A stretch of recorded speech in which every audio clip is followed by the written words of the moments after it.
ఉభయ తెలుగు రాష్ట్రాలను ప్రకృతి విపత్తులు కుదిపేశాయి.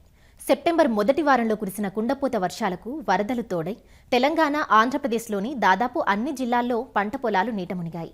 చెరువులకు గండ్లు పడిన చోట్ల పొలాల్లో ఇసుక మేటలు వేశాయి. వీటి నుంచి పొలాలను తిరిగి సాధారణ స్థాయికి తీసుకురావడానికి కొంత సమయం పట్టినా పాక్షికంగా దెబ్బతిన్న పంటల్లో మాత్రం కొన్ని రకాల యాజమాన్య చర్యలు చేపడితే తిరిగి కోలుకునే అవకాశం ఉంది. ఉమ్మడి కర్నూలు జిల్లాలో వర్షాలకు దెబ్బతిన్న కంది, ప్రత్తి, పొగాకు చేలను కర్నూలు డాట్ సెంటర్ శాస్త్రవేత్తలు సందర్శించారు. ఈ పంటల్లో తీసుకోవాల్సిన జాగ్రత్తలను కర్నూలు ఏరువాక కేంద్రం ప్రధాన శాస్త్రవేత్త డాక్టర్ సుజాతమ్మ, శాస్త్రవేత్త డాక్టర్ రవికిషోర్ ఇలా తెలియజేస్తున్నారు. ఇటీవల దాదాపు ఒక 15-20 రోజుల నుంచి కర్నూలు జిల్లాలో వర్షాలు ఆల్మోస్ట్ రోజు పడుతున్నాయి. అంటే ఎక్కువగా మనకి బరువు నేలలే ఉన్నాయి. ఈ బరువు నేలల్లో మనకు ముఖ్యంగా సాగు చేసే పంటల విషయానికి వచ్చినట్లయితే పత్తి ఒకటి, కంది ఒకటి, తర్వాత పొగాకు, కొంతవరకు మనకి కొర్ర, ఇంకా ఉల్లి, ఇన్ని పంటలు ఉన్నాయి. అయితే ఈ వర్షాలకి ఏంటంటే నేల అనేది ఆరకపోవడము, నీరు నిలబడడం వల్ల పొలంలో కొంతవరకు పంటలు దెబ్బతినడం అనేది జరిగింది. ఇప్పుడు మనము కంది పంట చూసుకున్నట్లయితే కందిలో మనకి నీరు నిలవడం వల్ల విల్ట్ అనేది ప్రధాన సమస్యగా ఉంటుంది. ఇప్పుడు నీళ్లు నిలబడినాయి కాబట్టి అన్ని మొక్కలు చనిపోవడం కూడా మనము గమనించడం జరిగింది. ఈ చనిపోయిన మొక్కలు తీసేసుకొని వీలైనంత వరకు పొలంలో ఉన్నటువంటి నీటినంతా తీసుకొని మొక్కల మొదల దగ్గర మనము డ్రెంచింగ్ అనమాట 3 గ్రాములు కాపర్ ఆక్సిక్లోరైడ్ 1 లీటర్ నీటి చొప్పున కలిపి కొంచెం పిచికారీ చేసుకోవాలి. తర్వాత మనం చూస్తే పొలం అంతా కూడా పసుపుగా అయిపోయింది. ఎందుకంటే ఇవంతా కూడా పోషకాలన్నీ లీచ్ అయిపోవడం వల్ల అలా అవడం జరిగింది. కాబట్టి వేర్లంతా కూడా నీటిలో ఉంటాయి. ఇవి మనకి పోషకాలను తీసుకోవడం కష్టం కాబట్టి పైపాటుగా మనము పొటాషియం నైట్రేట్ అనే దాన్ని 10 గ్రాములు 1 లీటర్ నీటి చొప్పున కలిపి పిచికారీ చేసుకోవాలి. అలాగే ఫెర్రస్ సల్ఫేట్ రూపంలో 5 గ్రాములు, దాంతోపాటు 1 గ్రాము సిట్రిక్ ఆమ్లాన్ని కలిపి మనం పిచికారీ చేసుకున్నట్లయితే లీటర్ నీటికి కొంతవరకు మనం పంటని కాపాడుకోవచ్చు. అలాగే వర్షం ఆగిపోయిన తర్వాత ఈ నీళ్ళన్నీ తీసేసిన తర్వాత కొంచెం పొలం ఆరిన తర్వాత ఏం చేయాలంటే ఒక్కొక్క ఎకరాకి 20 కిలోల యూరియాని మనం వేసుకున్నట్లయితే మళ్ళీ ఇవి అంతా కూడా కొంచెం నత్రజని అంది మొక్కలన్నీ కూడా మనకి మామూలుగా మారడానికి ఆస్కారం ఉంటుంది. ఇంకా పత్తి విషయానికి వచ్చినట్లయితే పత్తిలో కూడా మనము నీరు నిలవడం గమనించాము. మనకి జూలైలో బాగా అంటే వర్షపాతం తక్కువ ఉండింది. తర్వాత ఆగస్టులో పర్లేదు, కానీ ఆగస్టు 15 నుంచి ఎక్కువగా కంటిన్యూస్గా రావడం వల్ల ఏంటంటే ఎక్కువగా పొలంలో నీరు నిలబడినాయి. ఇదంతా కూడా మనకి నల్లరేగడి నేలలు కాబట్టి ఈ కొంచెం నష్టం అనేది కొంచెం ఎక్కువగానే ఉంది. దీనిలో ఏంటంటే రైతులు ఇప్పుడు మన పూతా పిందె ఉన్నాయి కదా, కొంచెం ఎండ వచ్చినప్పుడు మధ్యాహ్నం పూట అట్లా యూరియా ఎకరాకి 30 కిలోలు, తర్వాత దీంతో పాటు మ్యూరేట్ ఆఫ్ పొటాష్ 15 కిలోలు కలిపి వేసుకున్నట్లయితే కొంతవరకు రికవర్ అవుతుంది. నీరైతే కొంచెం తగ్గిపోయింది పొలంలో నుంచి, అంటే నిలబడి తగ్గింది. కానీ ఎక్కడైనా నీరు ఉంటే మాత్రం ఆ నీరంతా కూడా పొలంలో నుంచి బయటకు పోయేటట్టు చూసుకోవాలి. కొన్ని దగ్గరలో కాయల దశలో కాయలు ఉన్నాయి పత్తిలో. ఈ కాయలు ఉన్నప్పుడు ఏంటంటే కుళ్ళిపోయే అవకాశం ఎక్కువ ఉంటుంది ఇలాంటి వాతావరణంలో. కాబట్టి దీన్ని ప్రొటెక్ట్ చేసుకోవడానికి ఏంటంటే 1 లీటర్ నీటికి 3 గ్రాములు కాపర్ ఆక్సిక్లోరైడ్, దాంతోపాటు స్టెప్టోసైక్లిన్ అనే మందును 100 మిల్లీగ్రాములు, అంటే ఒక 10 లీటర్లకు అయితే 1 గ్రాము చొప్పున మనం కలిపి పిచికారీ చేసుకున్నట్లయితే మనకి కాయకుళ్ళు తెగుల నుంచి పంటను రక్షించుకోవచ్చు.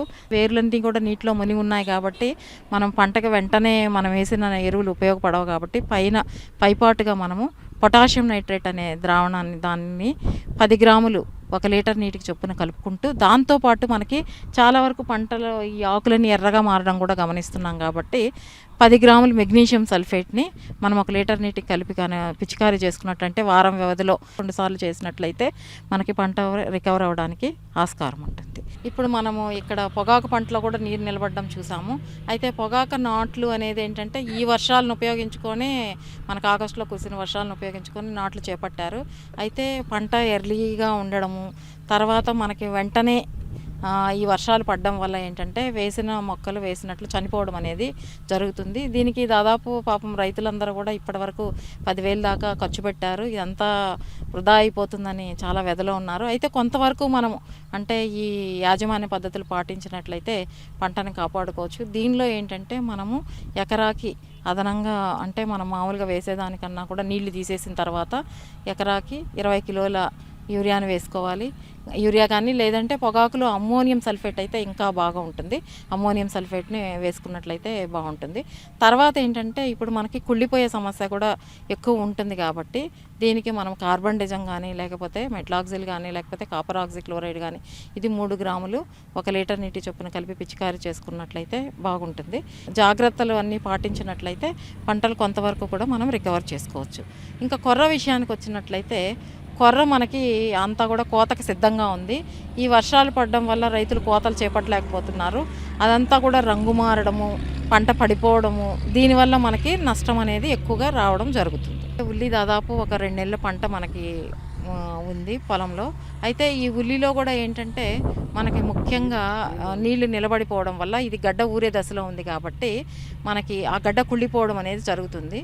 దీనికి ఏంటంటే మనము కార్బనిజం ప్లస్ కాసుగామైసిన్ కాంబినేషన్ ఉంటుంది. ఇది 1.5 గ్రాము 1 లీటర్ నీటి కలిపి పిచికారీ చేసుకున్నట్లయితే కొంతవరకు బాగుంటుంది.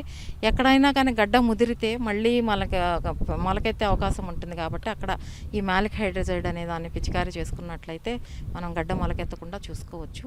ప్రస్తుత పరిస్థితుల్లో చూసుకున్నట్లయితే కనుక మనకు వర్షాలు ఎక్కువగా పడి కంది, పత్తి లాంటి పంటలు కొంచెం డ్యామేజ్ అయ్యాయి. అంటే ఈ వర్షాలు తగ్గిన తర్వాత మనకి ఈ కందిలో కావచ్చు, పత్తిలో కావచ్చు వైరస్ తెగుళ్ళ వ్యాప్తి ఎక్కువగా అయ్యే అవకాశం ఉంటుంది. ఈ పొలం గట్ల పైన అంతా కూడా వయ్యారి బామ, తర్వాత ఇతర కలుపు మొక్కలు అనేది ఎక్కువగా ఉన్నాయి. వీటి వల్ల ఏమవుతుందంటే మనకి వైరస్ అనేది తెగులు వ్యాప్తి చెందుతుంది. మనకు కందిలో అయితే కనుక స్టెరిలిటీ మొజాయిక్ డిసీజ్ అనేది ఒకటి వస్తుంది. ఈ వైరస్ తెగులు మైట్ నల్లి వ్యాప్తి చెందించడం వల్ల. సో ఈ మైట్ని తగ్గించుకోవాలి అంటే మనం ఆ రసం పీల్చే పురుగును తగ్గించుకోవాలి. దాంతోపాటుగా ఈ వైరస్కి అతిథిగా పనిచేసేటువంటి కలుపు మొక్కల్ని నివారించుకోవాలి. కలుపు మొక్కలు అంటే పంట చుట్టూ, పొలం చుట్టూ ఉన్నటువంటి వయ్యారి బామ కావచ్చు, తుత్తరబెండ కావచ్చు, ఉత్తరేణి కావచ్చు, ఇటువంటి కలుపు మొక్కల్ని తీసేసుకోవాలి. అదేవిధంగా పత్తి పంటలో కూడా పత్తి పంట చుట్టూ ఉన్నటువంటి కలుపు మొక్కలు, ముఖ్యంగా ఈ వయ్యారి బామ, తుత్తరబెండ, ఉత్తరేణి ఈ మొక్కలు తీసేసుకోవడం వల్ల పత్తిలో వచ్చేటువంటి వైరస్ తెగులు అయినటువంటి టొబాకో స్ట్రీక్ వైరస్ తెగులు అనేది వస్తుంది. దాన్ని కూడా మనం నివారించుకోవచ్చు.